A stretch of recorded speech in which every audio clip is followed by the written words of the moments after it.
तो आतंकी साजिश के बाद सुरक्षा एजेंसियां लगातार एक्शन मोड में। और इसी से जुड़ी एक और बड़ी खबर सामने आ रही है। राम मंदिर पर हमले की साजिश पर सूत्रों से खुलासा हुआ है कि उत्तर प्रदेश एसटीएफ भी अब आतंकी की जांच होगी, यानी कि घरों में जाकर जांच होगी। और साथ ही साथ आपको यह भी बता दें कि करीबियों पर भी निगरानी उत्तर प्रदेश एसटीएफ की है और अयोध्या जिले में एसटीएफ की जांच लगातार जारी है। तो लगातार देखिए एक्शन मोड में, क्योंकि एक बड़ा खुलासा, आतंकी हमले का बड़ा खुलासा हुआ है और इसके बाद अब उत्तर प्रदेश एसटीएफ का एक्शन देखने को मिल रहा है। राघवेंद्र हमारे साथ लाइव जुड़ चुके हैं। राघवेंद्र, जांच एजेंसियां लगातार एक्शन मोड में दिखाई दे रही है, एसटीएफ किस तरीके से इस पूरे जांच को आगे बढ़ा रही है और अब तक और क्या खुलासा हुआ है?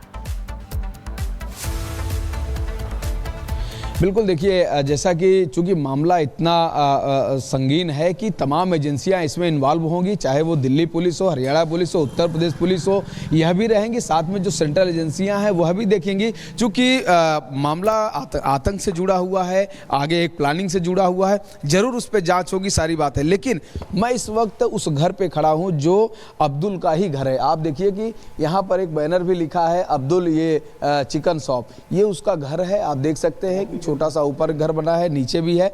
और ये अब्दुल के परिवार के लोग हैं। अब्दुल के पिता है, उसकी माता है, उसकी दादी हैं। साथ ही कहा जा रहा है कि वो 18-19 साल का लड़का है। यही जो साइकिल रिक्शा है इसी को चलाता है। इसी साइकिल रिक्शे से वो चला के अपना रोजी रोटी का काम करता है। 18-19 साल की उम्र है। 10वीं तक वो यहीं पर, यानी कि फैजाबाद के ही जिले में, यहीं पर लोकल में पढ़ाई लिखाई उसने किया है। और इनका ये कहना है, खुद इनके पिता कहना है कि अगर उसकी जांच ठीक से हो, अगर वो देश विरोधी चीजों में अगर संलिप्त हो तो उसको निश्चित तौर से सजा मिले। लेकिन इनका शंका यह है कि कुछ लोग उसको फंसा दिए। बहुत चलाने वाला व्यक्ति कैसे आतंकी संगठन के संपर्क में आया, इसको लेकर क्या कुछ जानकारी है? क्योंकि आराम से वो एक दुकान चला रहा है और फिर वो गतिविधियां जो देश विरोधी हैं, कैसे ऐसे लोगों के साथ ही जुड़ता चला गया? बिल्कुल, देखिए, इनका ये कहना है कि बेटा तो यहीं रहता है। 4 महीने के लिए एक बार और वह दिल्ली गया था और वो अचानक फिर से 3-4 दिनों के लिए चला गया। उसका नंबर भी स्विच ऑफ हो गया।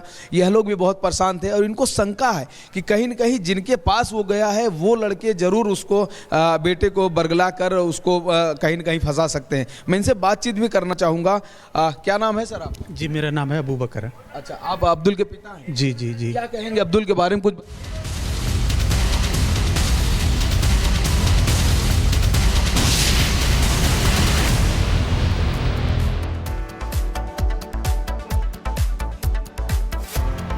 और इसी बीच अब अगली बड़ी खबर आपको बता दें, संभल की मस्जिद पर आज इलाहाबाद हाईकोर्ट में सुनवाई होनी है। हिंदू पक्ष ने हलफनामा दाखिल कर पेंट का विरोध किया है। मस्जिद का असली नाम हरिहर मंदिर है, ये हिंदू पक्ष का दावा है। हिंदुओं के लिए जगह का धार्मिक महत्व है, रंगाई पुताई की इजाजत नहीं दी जानी चाहिए। हिंदू पक्ष का कहना है कि ऐतिहासिक इमारत पर एएसआई का नियंत्रण है, तो ऐसे में मस्जिद कमेटी निजी संपत्ति की तरह इस्तेमाल करती है और मुस्लिम पक्ष का एग्रीमेंट का दावा भरोसे लायक नहीं है।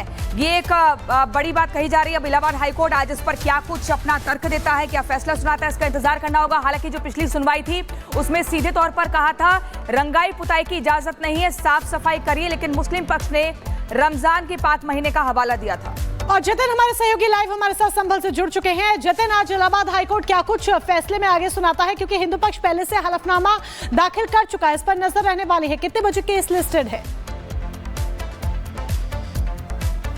बिल्कुल, देखिए 10 बजे के आसपास इस पूरे मामले में सुनवाई जो है वो शुरू होगी। हालांकि पिछली बार एएसआई ने भी अपनी रिपोर्ट दाखिल की और उसमें साफ तौर पर बोल दिया कि जो शाही जामा मस्जिद है कथित तौर पर उसको रंग और पेंट की जरूरत नहीं है। हालांकि ऑब्जेक्शन फाइल मुस्लिम पक्ष द्वारा किया गया, वो भी 10 बजे क्लियर हो जाएगा। अगर उन्होंने ऑब्जेक्शन फाइल किया है तो संभवतः इस मामले में और कहासुनी जो बहस और दलीलें हैं वो देखने को मिलेगी। लेकिन पिछली बार जो इलाहाबाद हाईकोर्ट है उन्होंने साफ क्लियर कर दिया था कि एएसआई की इमारत है, एएसआई मना कर रही है कि पेंट कराना जरूरी नहीं है, तो आप पेंट नहीं कराएंगे, साफ सफाई अगर कराना चाहे तो करवा सकते हैं। तस्वीरें मैं आपको दिखा दूंगा कि पुलिस फोर्स अभी भी यहाँ पर संभवतः तैनात है, क्योंकि शाही जामा मस्जिद सामने आपको नजर आ रही है, जो हरे रंग का गुंबद आपको यहाँ पर नजर आएगा। लेकिन 10 बजे जब इस पूरे मामले में सुनवाई शुरू होगी तो दलीलें एक बार फिर से दी जाएंगी। आज सबकी निगाह इस बात पर भी होगी कि क्या इलाहाबाद हाईकोर्ट की तरफ से ऑर्डर जो है वो पूरे तौर पर पारित किया जाएगा।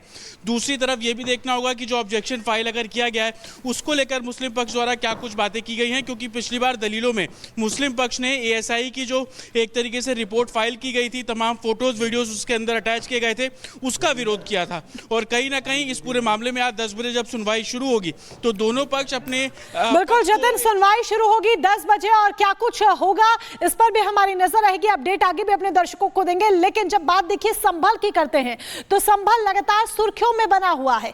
संभल में जिस तरीके से 24 तारीख को हिंसा होती है, 24 नवंबर को हिंसा होती है, उसके बाद पुलिस ताबड़तोड़ एक्शन ले रही है। इतना ही नहीं, संभल में शांतिपूर्ण माहौल कायम रहे, इसको देखते हुए संभल में एक के बाद एक पुलिस चौकी का निर्माण करवाया जा रहा है। और अब जिस नई चौकी का निर्माण हो रहा है, खास बात उसको लेकर यह है कि यह चौकी निर्माण की जा रही है सांसद जिया उर रहमान बर्क के घर के ठीक पास में।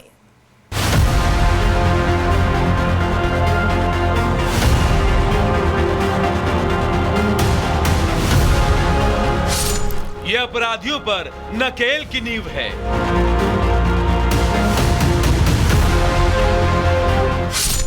यह योगी के संकल्प की नींव है। यह सनातन के सुरक्षा की नींव है। उत्तर प्रदेश के संभल में बीते साल 24 नवंबर को शाही जामा मस्जिद के सर्वे के दौरान हुए बवाल के बाद पुलिस प्रशासन सुरक्षा के कड़े इंतजाम कर रहा है। पहले शाही जामा मस्जिद के सामने सत्यव्रत पुलिस चौकी का निर्माण कार्य शुरू कराया, तो वहीं अब सपा सांसद जिया उर रहमान बर्क के घर के पास दीपा सराय में एक और नई पुलिस चौकी का निर्माण कार्य शुरू कराया गया है। तस्वीरें मैं आपको दिखाऊंगा। ये देखिए कि जिस जगह पर चौकी बनेगी उसको प्रॉपर कहाँ बाउंड्री होगी वहां पर चूने से मार्क कर दिया गया है। दूसरी तरफ आप देखेंगे कि पुलिस बल यहाँ पर है, जो कि इन स्टेप से आप ये देखिए इस जितने एरिया में चौकी बनेगी उसको इस तरीके से मैपिंग की जा रही है। आपको बता दें कि ये जो दीपा सराय के अंदर चौकी बन रही है ये तकरीबन 100 से 150 मीटर के दायरे में बनेगी। इससे पहले जो चौकी थी उसकी तस्वीर मैं आपको यहाँ पे दिखा दूं। ये देखिए लोहे के टीन शेड में इससे पहले इस तरीके से चौकी थी, लेकिन वो कभी फंक्शनल नहीं हो पाई। इसके ऊपर आप देखेंगे चौकी दीपा सराय, लेकिन अब इस टीन शेड को हटाकर पक्की जो चौकी है वो यहाँ पर बना दी जाएगी। संभल की शांति के लिए ये चौकी बेहद महत्वपूर्ण है। आपको बता दें, ये चौकी सपा सांसद जिया उर रहमान बर्क के घर से महज 100 मीटर की दूरी पर बनाई जा रही है। चौकी से 200 मीटर दूर संभल हिंसा का मास्टरमाइंड शारिक साटा का मकान है। पाकिस्तान की जेल में बंद उस्मान का घर भी चौकी से महज 80 मीटर की दूरी पर है।